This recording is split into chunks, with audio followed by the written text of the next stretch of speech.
The rhythmic hum of the ISS Defender's life support systems filled the observation deck as Admiral Lee Sung-ki stood motionless, his weathered hands clasped behind his back. His dark eyes narrowed as he studied the strange metallic objects that had appeared at the edge of the solar system. These weren't asteroids or space debris. They were too perfectly shaped, too deliberately placed. "Sir, we've confirmed the objects are artificial in nature," reported his second-in-command, Captain Ryu. "They appear to be some kind of observation stations." Lee Sung-ki's jaw tightened. After decades of searching the stars for signs of intelligent life, humanity had finally found it. Or rather, it had found them. The discovery sent shockwaves through Earth's governments and military forces. Within hours, every major observatory and space telescope was trained on these mysterious structures. 3 days after the discovery, they received the first transmission. The message was clear and in perfect English. "Greetings, people of Earth. We represent the Galactic Council. Prepare for diplomatic contact."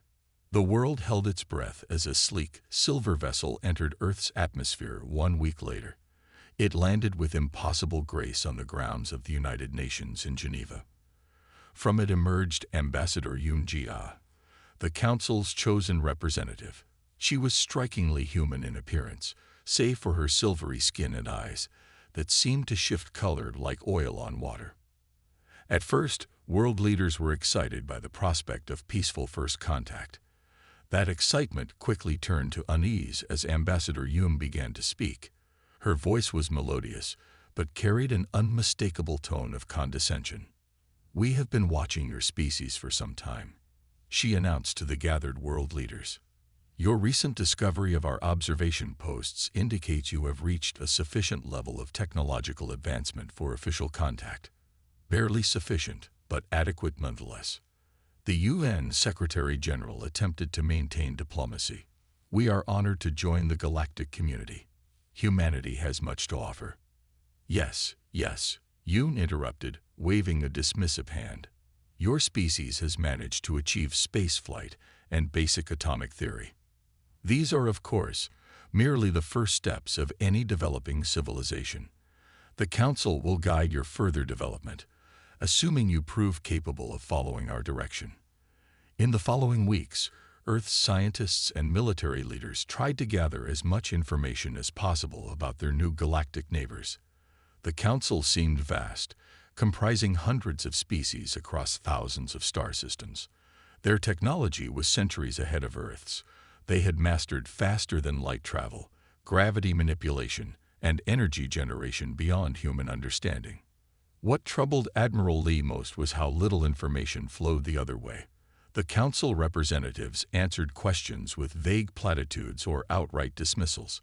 They showed no interest in Earth's culture, art, or achievements beyond the most basic technological assessments. Unknown to Earth's leaders, heated debates were taking place in the Council's hidden chambers.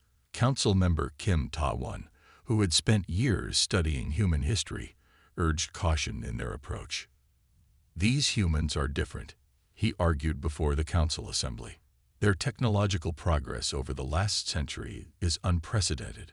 More concerning is their adaptability and their response to challenges. They are not like other species we have encountered." But most Council members dismissed his warnings. They saw humans as they saw all emerging species, primitive, predictable, and easily controlled. They failed to notice how quickly Earth's scientists began to understand and reverse engineer the few pieces of Council technology they were allowed to examine. They overlooked the way military leaders like Admiral Lee studied every detail of Council ships and tactics. As Ambassador Yoon delivered another condescending lecture about the Council's superiority, Admiral Lee watched from the back of the room. He noticed how she never quite met anyone's eyes, how she seemed to look through people rather than at them. It reminded him of old colonial powers dealing with what they considered lesser nations. In his private quarters that night, Lee reviewed the latest intelligence reports. Earth's hidden sensors had detected increased Council activity at the edge of the solar system. More ships were arriving, far more than needed for diplomatic missions. Something was coming, But the Council thought humans too primitive to notice the signs. They would learn their mistakes soon enough. Humanity had spent its entire history preparing for this moment, though they hadn't known it. Every war, every conflict, every struggle for survival had taught them lessons the Council couldn't understand. They had learned to fight against superior forces, to adapt, to survive. As Lee looked out at the stars once more, he knew humanity would be ready when the Council finally showed its true intentions. The question wasn't if they would survive. It was how much the Council would regret underestimating them.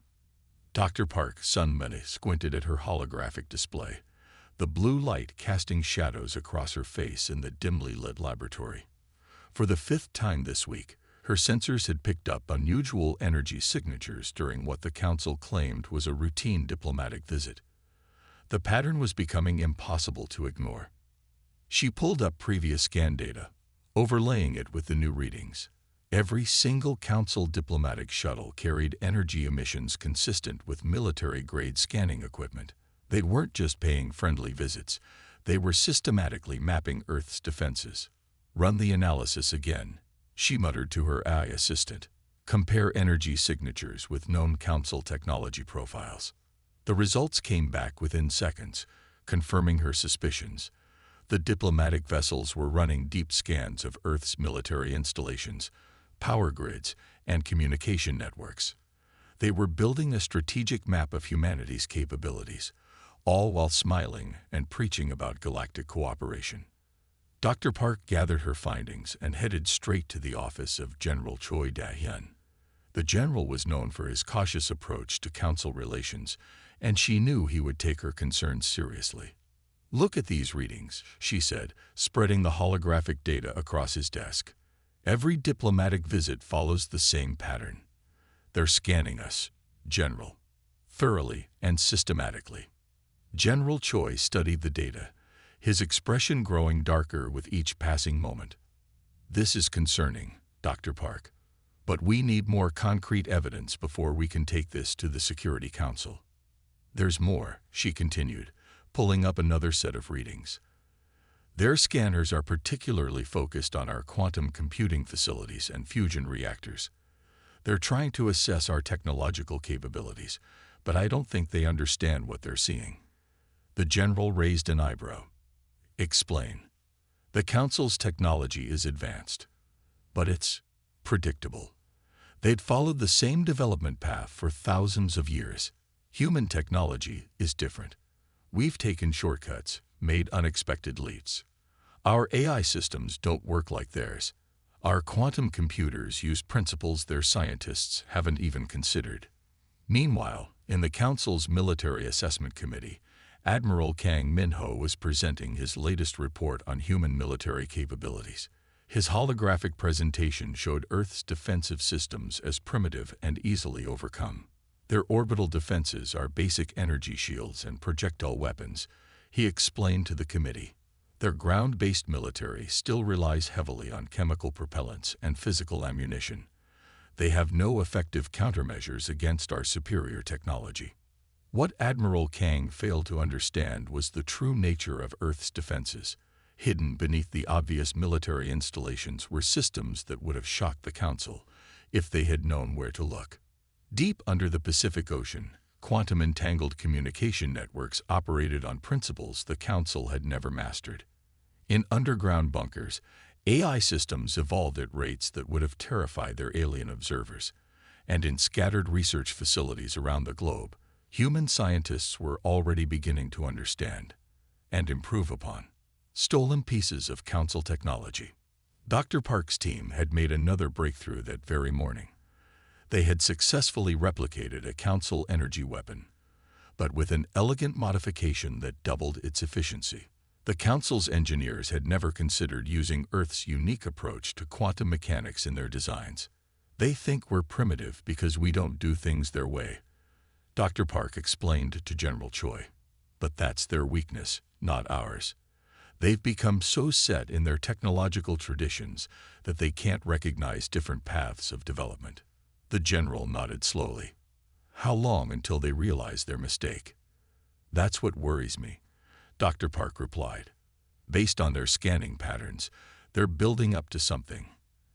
And when they finally move against us, they'll be expecting to face the primitive technology they think they see, not what we actually have. General Choi stood and walked to his window, looking out at the gleaming spires of New Seoul. Then we'll let them keep underestimating us. Continue your work, Doctor, but keep it hidden. If they want to think us primitive, let them. It may be our greatest advantage. As Dr. Park left the general's office, another council diplomatic shuttle descended through the atmosphere, its sensors quietly mapping everything below. Inside, its crew noted the primitive defense systems, never realizing that their own scanning signals were being analyzed and decoded by quantum computers they couldn't detect. The council's arrogance would be their downfall. They saw what they expected to see: a young species stumbling toward the stars. They failed to recognize the signs of a civilization that had fought and innovated its way from stone tools to spaceflight in the blink of a cosmic eye. Humanity was ready for them, whether they knew it or not. The morning sun cast long shadows across Seoul when the first alarms began to sound. Commander Han Jae-yun stood on the bridge of the Council flagship Eternal Justice, watching as her fleet emerged from hyperspace around Earth. 500 warships, the largest peacekeeping force ever assembled by the Council, filled the space around the blue planet. "Begin the operation," she ordered, her voice calm and assured. In her mind, this would be a simple mission, a quick strike to put the primitive humans in their proper place. The Council had decided that humanity's rapid advancement posed too great a risk to galactic stability. The first salvos of energy weapons lit up Earth's orbit like artificial auroras. Council ships targeted the obvious defensive satellites and stations, their superior weapons cutting through what appeared to be basic shielding technology. Landing craft began their descent toward major military installations across the planet. Ambassador Yoon stood before the emergency session of the United Nations, her previously condescending smile replaced by cold determination. "Your species has advanced too quickly, too recklessly. The Council has decided that humanity requires direct supervision. Surrender now, and we will minimize the loss of life." The response came not from the UN, but from Admiral Lee's command center deep within Mount Baekdu. "Ambassador Yoon, you have made a grave mistake. Earth does not surrender." In orbit, Commander Han's triumph turned to confusion as her sensors began reporting strange anomalies. The destroyed defense stations were dissolving into clouds of holographic static. They had been decoys. The real orbital defenses were emerging from stealth fields that Council scanners had never detected. Quantum-linked defense platforms materialized around Earth's key orbital positions. Their weapons were unlike anything the Council had encountered, hybrid systems that combined stolen alien technology with human innovation. The first counterattack caught 3 Council destroyers completely by surprise, their superior shields useless against weapons operating on principles their engineers had never imagined. "Impossible," Commander Han whispered as the battle data flooded in. Human fighters were launching from hidden bases on the moon, their ships using AI systems that adapted to Council tactics in real time. What should have been an overwhelming victory was turning into a chaotic battle. On the ground, Council landing craft found themselves facing weaponry that shouldn't have existed. Human soldiers wearing powered armor reverse-engineered from captured Council technology engaged the alien forces with brutal efficiency. In the skies over major cities, Earth's air forces revealed their true capabilities. Fighters equipped with quantum shields and plasma weapons that matched or exceeded Council technology. Ambassador Yoon's face paled as reports of heavy Council losses began streaming in. "This is your last chance," she warned the UN Assembly. "Submit to Council authority, or face complete annihilation." The response came in the form of a worldwide counterattack. Hidden missile silos opened, launching not the primitive nuclear weapons the Council expected, but advanced antimatter warheads that cut through their ships' defenses like paper. Human quantum computers, far more sophisticated than the Council realized, began disrupting their communication networks and targeting systems. Commander Han watched in horror as her carefully planned operation fell apart. The humans weren't fighting like a primitive species should. They adapted instantly to council tactics, used technologies that shouldn't have existed, and showed a level of coordination that suggested they had been preparing for this moment for years. "All ships, regroup," she ordered, but it was too late. Earth's true orbital defense grid had activated fully, creating a web of quantum-entangled energy fields that trapped council ships in a massive containment system. The hunters had become the hunted. Admiral Lee's voice broadcasted across all frequencies, reaching every council ship and installation. "You came to our world thinking us primitive.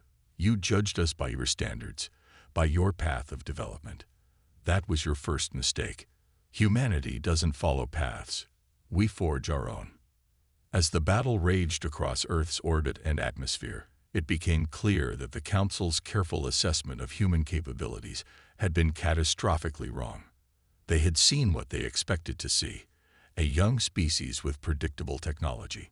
They had failed to understand that humanity's greatest strength was its unpredictability. Commander Hand could only watch as her mighty fleet was decimated by weapons and tactics that defied Council military doctrine. The humans fought with a ferocity and innovation that shocked the alien forces. Every Council advantage was countered by some new human technology or tactic that seemed to emerge from nowhere. The preventive peacekeeping action had become a disaster. The Council's attempt to subjugate humanity had instead awakened a sleeping giant, one that had been silently preparing for this moment while playing the role of a primitive civilization. As the sun set over Asia, the outcome was already clear. Humanity wouldn't just survive this attack. They would use it as a springboard to change the galaxy forever. The Council was about to learn why humans had spent their entire history preparing for war while hoping for peace. Colonel Ba-Ju-1 stood in the hangar of the hidden moon base Sierra, watching as technicians made final adjustments to his experimental quantum-shifted fighter. The sleek black vessel looked nothing like traditional human spacecraft. Its hull rippled with patterns that seemed to bend light itself. "The quantum drive is stable, sir," reported Chief Engineer Kim. "The phase shift modifications should allow you to bypass their shield frequencies completely. But remember, you'll only have 30 seconds before the drive needs to recharge." Bai nodded, running his hand along the fighter's smooth surface. This was humanity's answer to the Council's supposedly impenetrable defenses, a machine that could simply step through them as if they didn't exist. The technology had been developed in secret, buried so deep that even most of Earth's governments hadn't known about it. "Wolf Squadron, prepare for launch." Baz's voice was steady as he addressed the 12 pilots under his command. Each of them had trained for months in simulators, preparing for a battle they hoped would never come. Now that it had, there was no hesitation in their movements. As they lifted off from the hidden lunar base, Bai watched the Earth burning above them. Council ships still held orbital superiority, their energy weapons creating auroras of destruction in the atmosphere. But that was about to change. "Wolf Squadron, activate quantum drives on my mark," Bai ordered as they approached the first Council battle group. The alien ships were massive, their energy shields glowing with confidence. They didn't even bother to adjust their formation as the small human fighters approached. "Mark." 12 fighters shifted simultaneously, their hulls taking on a ghostly blue glow. The Council ships opened fire, their energy weapons passing harmlessly through the phase-shifted fighters. Bad led his squadron straight through the enemy shields, as if they were missed. The Council crews had exactly 2 seconds to realize their mistake before Wolf Squadron shifted back to normal space inside their shield perimeters. Precision strikes with quantum-tipped missiles ripped through the supposedly superior alien vessels, turning them into expanding clouds of debris.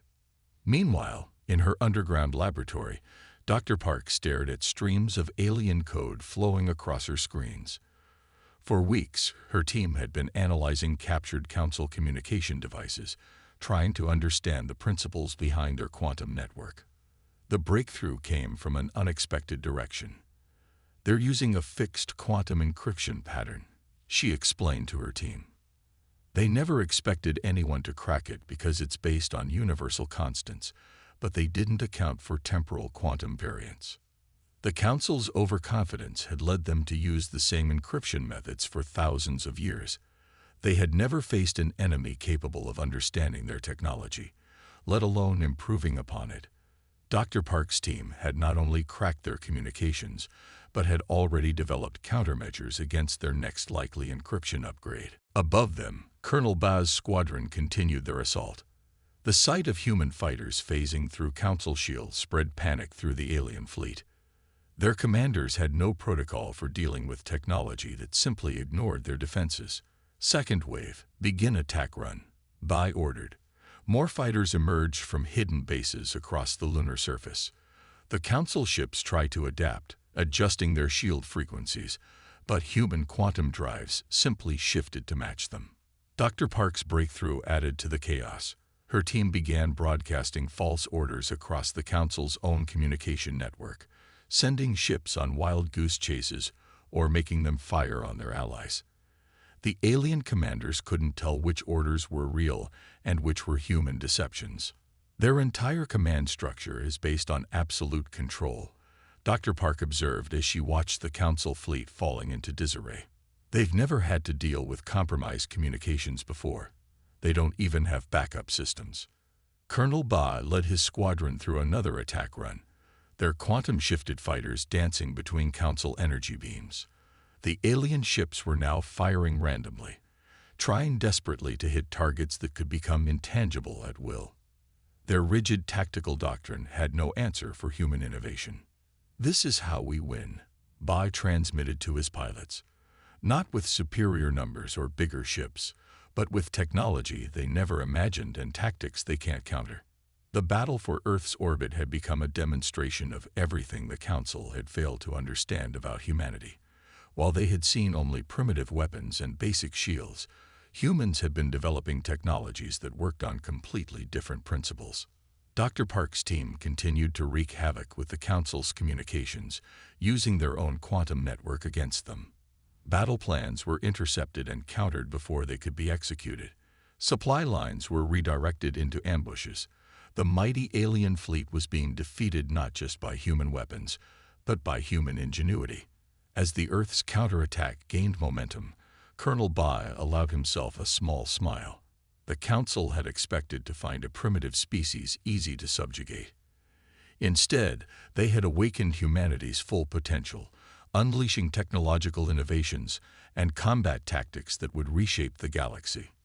The awakening had begun, and the Council would never be able to put humanity back to sleep. Major Song Mayray drifted silently in her stealth fighter, watching the massive Council supply convoy pass through the Kuiper Belt. Her small squadron lay hidden among the asteroids, their ships powered down to avoid detection. They had been waiting for 3 days, perfectly still, conserving oxygen and power for this moment. "All units maintain position," she whispered into her quantum comm. "Wait for my signal." The massive Council freighters moved slowly, their escorts scanning for threats, but missing the powered-down human vessels hiding in plain sight. Song had revolutionized space warfare in the past months. While the Council expected grand fleet battles and overwhelming force, she had brought ancient guerrilla tactics to the void. Her Wolfpack squadron struck from nowhere, disappeared into the vastness of space, then struck again where least expected. "Target logged," her tactical officer reported quietly. "Their shields are strongest at the front and rear. Side coverage is weaker. They never expect attacks from multiple angles simultaneously." That was the Council's greatest weakness. They couldn't imagine fighting any way except their way. Their ships were powerful but predictable, their tactics unchanged for centuries. Som's pilots had learned to use that predictability against them. "All units, power up on my mark," she ordered, watching the convoy drift closer to their position. The timing had to be perfect. Too early, and the Council ships would detect them. Too late, and their prey would escape. Mark. 12 human fighters surged to life, emerging from their hiding spots among the asteroids. Before the Council escorts could react, Song's squadron had already launched their first attack run. Quantum-tipped missiles pierced the freighter's shields at their weakest points, while modified mining charges attached to their hulls. Break and scatter. Song commanded as Council energy weapons filled space around them. Her pilots split into pre-planned groups of 2, each heading for different asteroid fields. The Council escorts gave chase, exactly as she had predicted. That was when the second phase of her attack began. The mining charges detonated, not to destroy the freighters but to disable their engines. More human ships emerged from hidden positions, having used the initial attack as a distraction to get into perfect firing positions. Commander Han received the distress calls from her supply convoy with growing dread. Another critical shipment of weapons and supplies gone. Major Song's raiders had struck again, and once again they had disappeared before meaningful reinforcements could arrive. How are they doing this? Han demanded of her tactical officers. How do they keep predicting our convoy routes? The answer was simpler than she could imagine. Song's forces weren't predicting the routes. They were everywhere in the Kuiper Belt, hiding among millions of asteroids, waiting patiently for targets of opportunity. The belt had become a graveyard for Council supply ships. Back in her hidden base, carved into a large asteroid, Song reviewed the battle data. Their escorts are getting faster at responding, she noted to her officers. But they're still following the same basic patterns. They chase the first threat they see, leaving their charges exposed. The human tactics were evolving constantly. Each successful raid taught them more about Council capabilities and limitations, while Council commanders stuck rigidly to their doctrine. Song's pilots were free to innovate, to try new approaches, to learn from both success and failure. Commander Han's latest report to the Council Military Committee was grim. Supply losses in the Kuiper Belt sector have exceeded 60%. Major Song's guerrilla forces continue to evade our patrols. Traditional escort tactics are proving ineffective against their hit-and-run attacks. The Council's response was predictable. They ordered more escorts, larger convoys, stronger shields. They couldn't understand that adding more of the same wouldn't solve their problem. They were fighting the last war while humans were inventing the next one. Song's next innovation came from an unexpected source: modified mining drones. Her engineers had taken simple asteroid mining equipment and turned it into autonomous weapons. The drones would hide dormant in asteroid fields, waiting for Council ships to pass nearby. They expect military weapons, she explained to her pilots. They scan for missiles, fighters, bombs. They don't look twice at mining equipment. Why would they? In their minds, industrial tools couldn't possibly be a threat to their warships. The Council's losses continued to mount. Every adaptation they made was countered by a new human tactic. When they increased their sensor ranges, Song's forces used the asteroid's natural radiation to mask their signatures. When they added more escort ships, she simply waited for better targets. Several Council member species began questioning the wisdom of the conflict. Reports of supply losses in the Kuiper Belt circulated through their government channels. Stories spread about the ghost fleet that struck without warning and disappeared without trace, about convoys that entered the belt and never emerged. Major Song became a legend on both sides of the conflict. To humans, she was proof that ingenuity and adaptability could overcome technological advantages. To the Council, she was a nightmare that challenged everything they thought they knew about warfare. As she planned her next raid, Song reflected on how the mighty Council fleet had been reduced to avoiding vast sectors of space, afraid of the human wolves who hunted their supply lines. They had come to Earth expecting an easy victory over primitives. Instead, they had found that humanity's greatest weapon wasn't their technology. It was their ability to adapt and overcome. The Council's great mistake had been assuming that technological superiority guaranteed victory. They were learning, too late, that humanity's long history of warfare had taught them countless ways to defeat superior forces. The Kuiper Belt had become their classroom, and Major Song Mayray was teaching them lessons they would never forget. Council member Kim Ta-won sat in his private chambers aboard the Council's central station, reviewing another report of human victories. From the beginning, He had warned his fellow council members about underestimating Earth. Now, as he watched the mighty Council Alliance crumbling, he knew he had to act. His private quantum terminal hummed to life as he prepared to commit what many would consider treason. But in his heart, he knew the Council had lost its way. They had become arrogant, stagnant, convinced of their own superiority. Humanity's resistance had proved them wrong. Transmitting data packet to Earth diplomatic channels, he whispered to his terminal. The information he sent was devastating. Complete technical specifications of Council shield harmonics, patrol routes, supply line vulnerabilities. Everything humanity needed to push their advantage even further. On Earth, Ambassador Nam Hai-jin received the encrypted data in her office at the United Earth Defense Command. She had been expecting something like this. The Council's unity had been fracturing for weeks as more of their species witnessed humanity's innovative response to their aggression. Verify this information, she ordered her staff, and prepare diplomatic packages for each Council species. It's time to drive the wedge deeper. Nam had spent her career studying alien psychology and politics. She understood that the Council wasn't truly unified. It was a coalition of species held together by tradition and mutual benefit. Now that humanity had proved capable of defeating their best weapons, that coalition was weakening. Send the first proposal to the Alteran delegation, she instructed. Remind them how much trade they've lost due to this conflict. Offer them preferential access to human quantum computing technology if they withdraw from the war. Council member Kim watched from his hidden position as the effects of his leaked information spread through the Council. Human forces began targeting precisely those weaknesses he had revealed. More importantly, they did so in ways that made it seem like they had discovered these vulnerabilities on their own. The Council's military command was in chaos.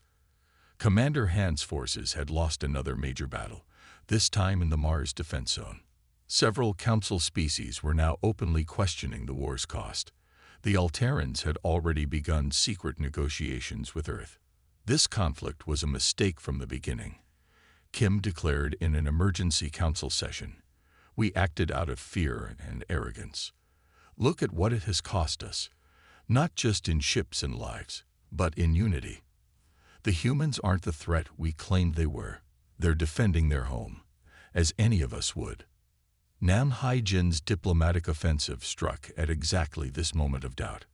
Her offers were masterfully crafted for each species, technology sharing with some, trade agreements with others, mutual defense pacts with those who felt threatened by the Council's traditional power structure. The Council's unity was always an illusion. She explained to Earth's leadership. They stayed together because they believed they were superior to everyone else.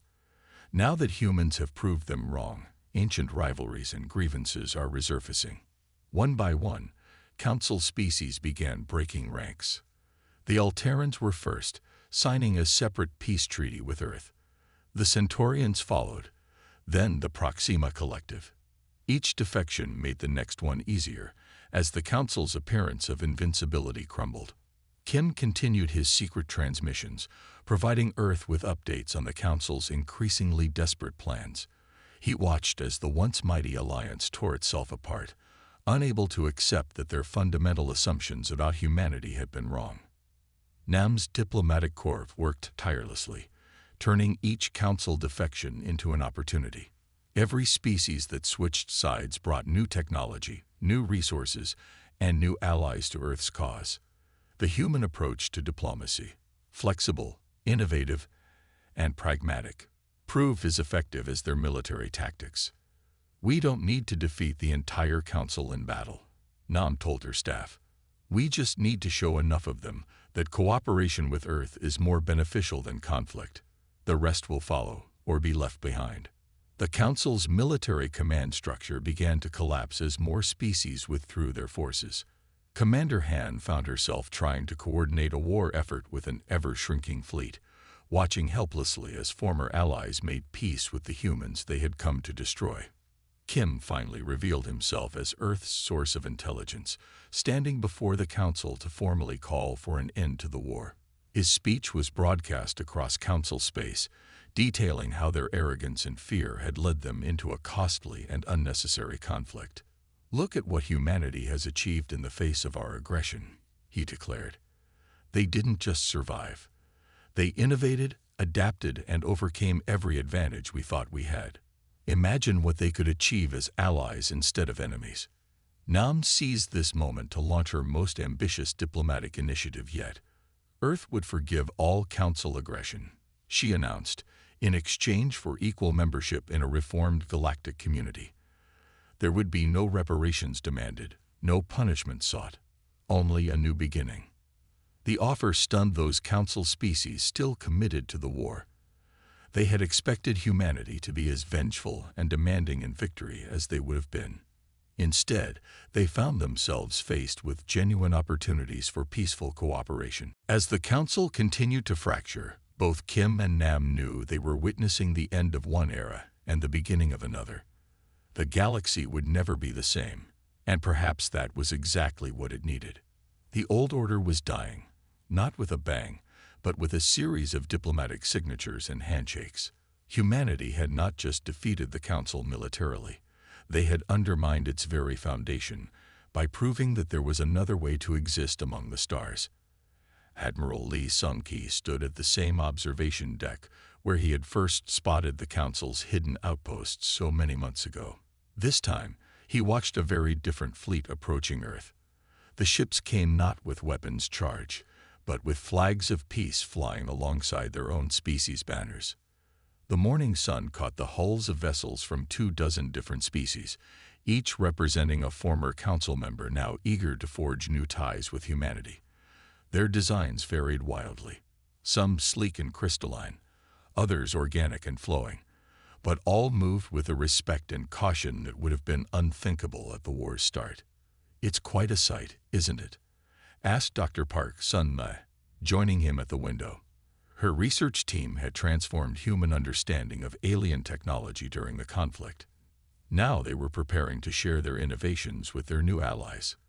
"A very different view from the last time Council ships filled our skies," Lee replied quietly, "though I notice some species are conspicuously absent." The hardline Council loyalists had refused to attend the peace ceremony, retreating to their core worlds. But their absence only highlighted how completely the galaxy's power structure had shifted. The old Council was gone, its authority shattered by human resilience and ingenuity. Ambassador Nam Hai-jin prepared for the most important diplomatic meeting in human history. In her chambers aboard the International Space Station, she reviewed the final treaty terms. Humanity would join a reformed galactic community not as subordinates, but as equals, perhaps even as leaders. "The chamber is ready, Ambassador," her aide reported. "Representatives from all participating species are assembled." The great chamber had been specially constructed in orbit, a symbol of Earth's new status. Its windows faced both Earth and the stars, reminding all present of humanity's unique position, young enough to remember their roots, yet capable enough to reach for the cosmos. Major Song May-Ray's Wolfpack squadrons provided escort for the arriving diplomatic vessels, their presence a subtle reminder of how humanity had earned its place. Many alien diplomats found themselves studying the famous guerrilla fighters with a mixture of respect and lingering unease. Council member Kim Ta-won, now representing his species in the new alliance, was among the first to sign the treaty. "We came to Earth thinking we would find primitives," he addressed the assembly. "Instead, we found teachers. Human innovation and adaptability have shown us a better path forward." Admiral Lee watched as Nam took her place at the center of the diplomatic gathering. She had mastered the art of balancing strength with generosity, helping former enemies save face while ensuring humanity's security. The treaty she had crafted would reshape galactic civilization. "We gather here not to mark the end of a war," Nam began, her voice carrying to all species present, "but to celebrate the beginning of a new era. Humanity joins the galactic community not through conquest or submission, but through mutual respect and understanding." The signing ceremony lasted hours as representatives from each species added their marks to the document. Each signature represented not just peace, but an acknowledgement of humanity's unique contributions to galactic civilization. Human quantum computing, adaptive AI, and innovative military tactics had already begun spreading through allied species. Dr. Park's team demonstrated their latest breakthrough, a fusion of human and alien technologies that improved upon both. "This is why we fought," she explained to the gathered diplomats. "Not to destroy, but to prove that different approaches, different ways of thinking, can lead to greater achievements." The reformed Galactic Council would be a very different institution from its predecessor. Gone was the rigid hierarchy and stagnant traditions. In their place, humanity had helped establish a more flexible, innovative organization that valued diversity of thought and approach. As the ceremony concluded, Admiral Lee found himself thinking about all those who had sacrificed to reach this moment. The crews who had faced overwhelming odds, the scientists who had worked tirelessly to overcome alien technology, the diplomats who had turned enemies into allies. "We've changed everything, haven't we?" Dr. Park asked quietly. "We showed them something they had forgotten," Lee replied. "That strength comes not from superiority, but from the ability to adapt and grow. That innovation matters more than tradition, that the galaxy is big enough for many ways of thinking." Ambassador Nam's final words to the assembly captured the spirit of the moment. "Today we begin writing a new chapter in galactic history, not as conquerors or subjects, but as equals united in the pursuit of knowledge and progress. Earth's children have taken their place among the stars, not by following the path laid before us, but by forging our own."